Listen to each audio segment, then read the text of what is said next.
नमस्कार, स्वागत है आपका आवाज एक्सक्लूसिव में। स्पेशल सेगमेंट में हमारे साथ जुड़े हैं जीजेईपीसी के चेयरमैन विपुल शाह, जिनसे खास बातचीत में हम जानेंगे कि आईआईजेएस में किस तरह की भागीदारी रही, जेम्स एंड ज्वेलरी इंडस्ट्री की ग्रोथ कैसी है और एक्सपोर्ट को लेकर क्या स्थिति बन सकती है। विपुल जी, बहुत शुक्रिया हमारे साथ आज यहाँ पर जुड़ने के लिए। सबसे पहले यही जानना चाहेंगे कि आईआईजेएस में किस तरह का पार्टिसिपेशन था, कितने कारोबार की एक्सपेक्टेशन है इस बार से, क्योंकि ये एक ऐसा थीम है जहाँ पर अंतर्राष्ट्रीय बाजार तो नजर रखे हुए हैं, साथ ही साथ फेस्टिवल से पहले यहाँ पर जो नंबर्स निकल के आते हैं उससे बाजार काफी क्यूज लेता है। पहले बात तो एक आपका खूब खूब धन्यवाद मनीषा जी। और पहले बताना चाहता हूं कि जब आप वहां पे आए, आपने खुद देखा किस तरह से शो में जो उत्साह फैली हुई है। पहली बार 52,000 विजिटर्स के ऊपर रजिस्टर हो गए और पहले ही 2 दिन में गोल्ड वाले के सारे स्टॉक खत्म। और दैट इज वेयर एग्जैक्टली हम लोग को आशा था कि ये होने ही वाला था। और स्टडेड ज्वेलरी में भी अच्छा खासा डिमांड भी आ रहा है। करीबन 1 लाख करोड़ के ऊपर हमारे को ये शो में से बिजनेस जनरेट हुआ होगा। और दूसरा कि आज डोमेस्टिक मार्केट के जो हिसाब से फेस्टिव सीजन आ रहा है तो एंथुसियाज्म बहुत ज्यादा अच्छा है और we are looking very positive as far as domestic market is concern. और जैसे कि ग्लोबल मार्केट के सिनेरियो वी आर फेसिंग के डिमांड की जो इश्यू है, तो हम लोग की प्रयत्न है, कोशिश है कि ये डिमांड हमको कैसे इसे मार्केटिंग कैंपेन के और करके कंज्यूमर कॉन्फिडेंस को कैसे अपलिफ्ट करके ग्लोबल डिमांड को और हमारे एक्सपोर्ट्स को बढ़ावा दे। साथ ही साथ विपुल जी, पीयूष गोयल भी थे वहां पर। उन्होंने जीएसटी और एफटीए पर काफी बड़ी बातें यहां पर कही हैं। हमने काफी क्लैरिफिकेशंस भी आते हुए देखी। इंडस्ट्री पर किस तरह का असर आप यहां से एक्सपेक्ट कर रहे हैं?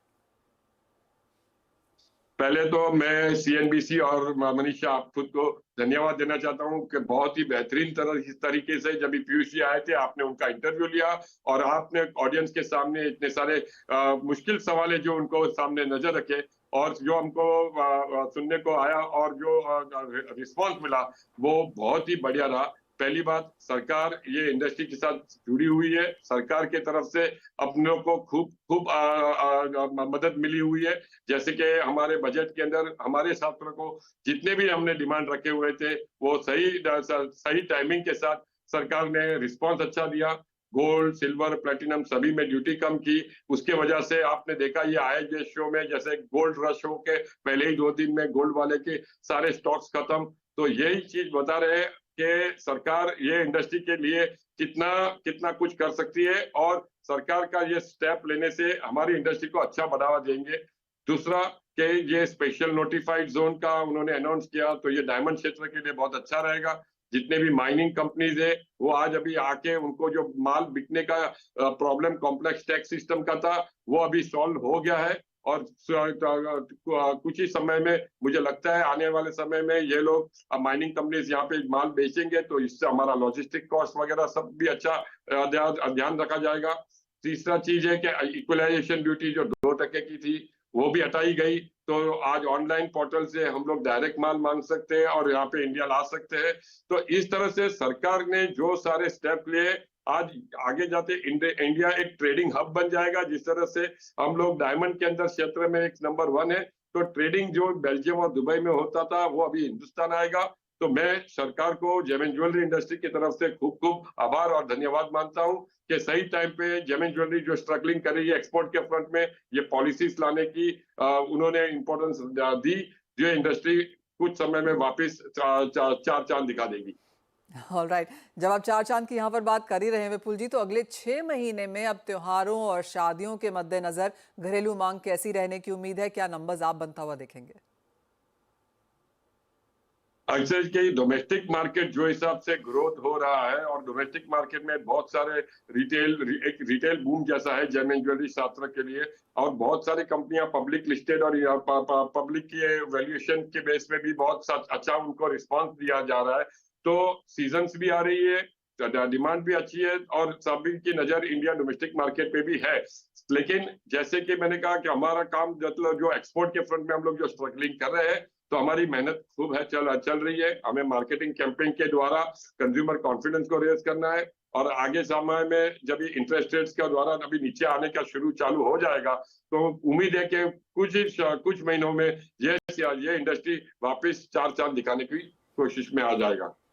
ऑल राइट, तो एक्सपेक्टेशन यही है कि जेम्स एंड ज्वेलरी इंडस्ट्री का प्रदर्शन आने वाले कुछ महीने बेहतरीन रह सकता है। शादियों की, फेस्टिवल्स की शुरुआत हो चुकी है और आगे सिर्फ नंबर्स यहाँ पर बेहतर रहने की ही उम्मीद है। लेकिन इसी के साथ अब एक ब्रेक का भी समय है। जब लौटेंगे तो हमारे साथ होंगे पृथ्वी फिनमार्ट के मनोज कुमार जैन। उनसे जानेंगे आज के लिए क्या स्ट्रैटेजीज बनानी चाहिए कमोडिटीज में।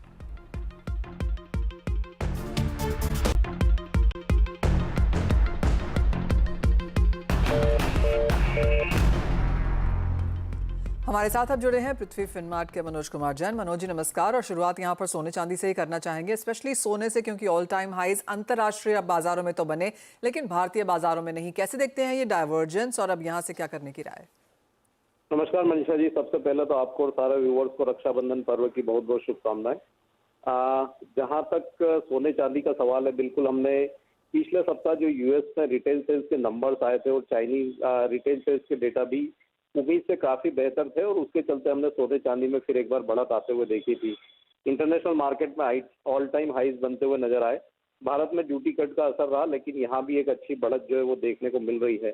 जिस तरह से यहाँ पे आगे डिमांड के जो फोरकास्ट निकल कर आ रहे हैं, तो निश्चित रूप से यहाँ पे सोने में आगे भी जो है मजबूती जारी रहेगी।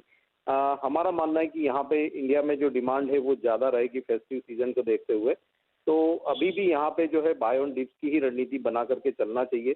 डॉलर इंडेक्स में भी कमजोरी देखने को मिल रही है, तो उसका भी सपोर्ट यहाँ पे सोने की कीमतों में आता हुआ नजर आएगा। तो आज शाम के सत्र में सोने में 71,250 के स्तर पर डिप्स में बाय की सलाह रहेगी। 71,000 के नीचे का स्टॉप लॉस रखना चाहिए और ऊपर में यहाँ पे 1 से 2 दिन के लिए 71,800 से 72,000 तक के लक्ष्य रखे जा सकते हैं। ज्यादातर लोगों का भरोसा ये है मनोज जी कि सोने से ज्यादा चांदी अब यहाँ पर भागेगी, क्योंकि सोना ऑल टाइम हाईज लगातार बना रहा है लेकिन चांदी उसको उस तरीके से फॉलो नहीं कर पाई है। तो अगर चांदी देखें और बाकी के बेस मेटल्स देखें, यहाँ पर क्या करेंगे आप? जहां तक चांदी का सवाल है, तो यहाँ पे निश्चित रूप से हमने जो बेस मेटल्स की चाल को कमजोर पड़ते हुए देखा था, तो उसके चलते वो आउट परफॉर्मेंस चांदी में देखने को नहीं मिली।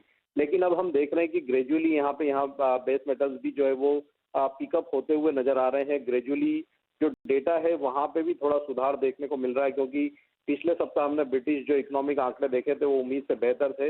हालांकि अभी भी चाइनीज डिमांड को लेकर के कंसर्न है, लेकिन साथ ही हम देख रहे हैं कि चिली में जो है माइन में स्ट्राइक देखने को मिल रही है।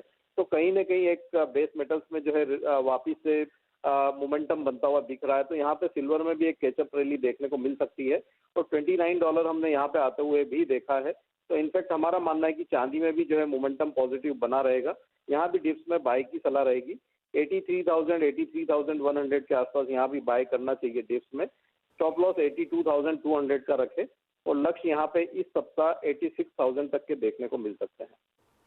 फाइनल सवाल मनोज जी, और यहाँ पर एग्री में क्या करने की अब यहाँ पर राय है, क्योंकि एक तरफ मॉनसून और बुआई के नंबर्स हम देख रहे हैं, ग्लोबल क्यूज दूसरी तरफ है यहाँ पर, और फेस्टिवल सीजन से पहले जिस तरह की मांग यहाँ पर खाने पीने के सामान की निकलेगी, उस पर भी बाजार की नजर।